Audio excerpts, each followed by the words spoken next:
여러분, 구독, 좋아요 눌러주세요.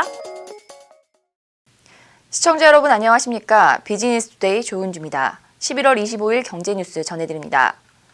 진중권 전 동양대 교수가 추미애 법무부 장관이 윤석열 검찰총장에 대한 징계와 직무정지를 명령한 것과 관련해 운동권 독재와 맞서 싸워야 하는 상황이 됐다고 했습니다.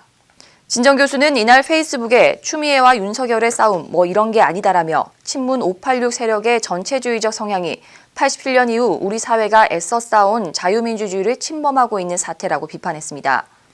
이어 그는 공은 사법부로 넘어갔다며 거기서마저 제동을 걸어주지 않으면 이 나라는 본격적으로 586 운동권 독재의 길로 접어들 것이라고 말했습니다. 올 3분기 삼성전자 TV 시장 점유율이 역대 최고치를 기록했습니다. 시장조사 업체 옴니아에 따르면 삼성전자 TV는 올 3분기 글로벌 시장에서 1,485만 대가 팔리며 점유율 33.1%로 1위를 차지했습니다. 이는 지난해 3분기보다 2.8%포인트 높은 역대 최고치입니다. 이러한 결과는 코로나 사태 장기화에 따른 집콕 수요가 늘어났기 때문입니다. 코로나 감염을 피해 집에 머무는 사람들이 많아지면서 TV를 새로 장만하려는 수요가 증가했습니다. 올 3분기 전 세계 TV 시장 규모는 6,287만 대로 1년 전보다 14.7% 성장했습니다. 네이버가 제245에 적용할 멀티로봇 인텔리전스 시스템 ARC를 자사 개발자 컨퍼런스 대비 2020에서 공개했습니다. ARC는 AI와 클라우드, 로봇을 실시간으로 연결하는 클라우드 기반 기술입니다. 내년 상반기 완공 예정인 네이버 제245에 적용됩니다. ARC는 제245에서 서비스하는 모든 로봇들의 두뇌 역할을 할 예정입니다. 네이버는 이를 통해 로봇 서비스의 대중화 시점을 더욱 앞당기겠다는 계획입니다. ARC는 눈과 뇌로 구성됩니다. 눈은 GPS가 통하지 않는 실내에서 현재 위치와 경로를 정확하게 알려주는 사람의 눈 역할을 수행합니다. 뇌는 모든 로봇의 이동, 측위, 서비스 수행을 일괄적으로 계획하고 실행합니다. KT가 올해 두 번째 골드번호 추첨 행사를 연다고 밝혔습니다.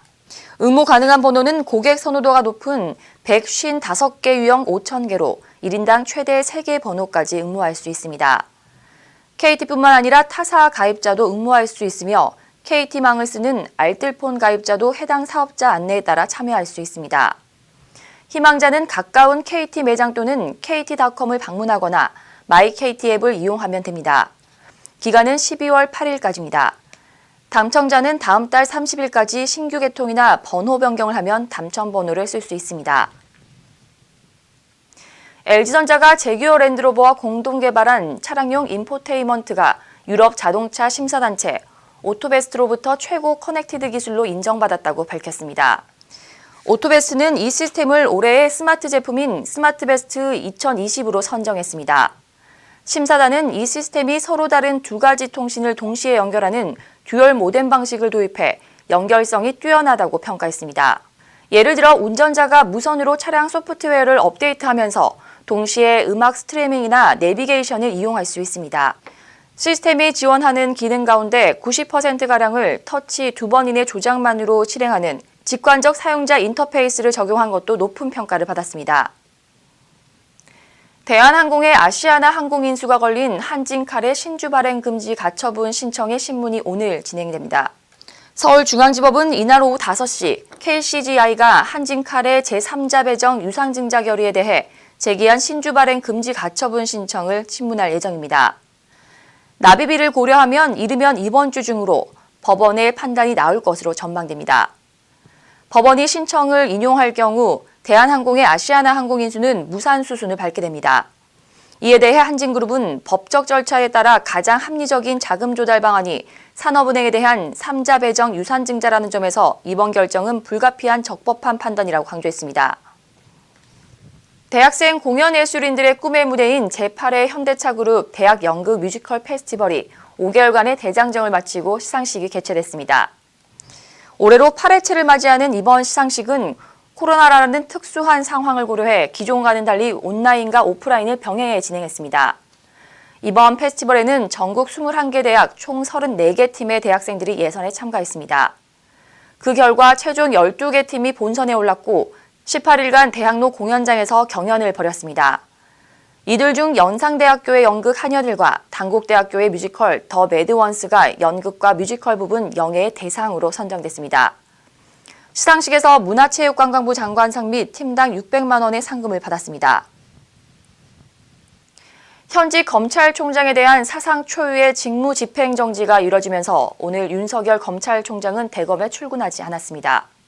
윤 총장은 전날 추미애 법무장관이 직무 집행 정지 및 징계 청구를 발표한 직후 위법 부당한 처분에 대해 끝까지 법적으로 대응하겠다고 밝혔습니다. 윤 총장은 개인적으로 변호인 선임 등 법적 대응과 관련한 작업에 돌입한 것으로 알려졌습니다. 윤 총장이 언급한 법적 대응은 직무집행 정지가 위법하니 취소해달라고 행정소송을 내면서 임시조치로 법원에 집행정지 신청을 내는 것입니다.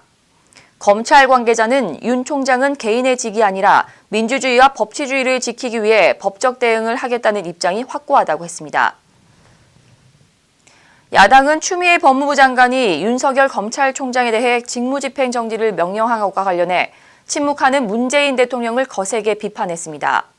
하태경 국민의힘 의원은 페이스북을 통해 추미애 법무부 장관이 살아있는 권력의 비리를 수사하려는 윤석열 검찰총장을 노골적으로 쫓아내려 하는데도 문재인 대통령은 침묵으로 일관한다고 말했습니다. 이어 대통령 본인이 불법 비리로부터 자유롭다면 윤 총장을 두려워할 필요가 없다며 국민은 문재인 대통령이 불법 비리에 직접 연루되지 않았나 의심할 수밖에 없다고 강조했습니다.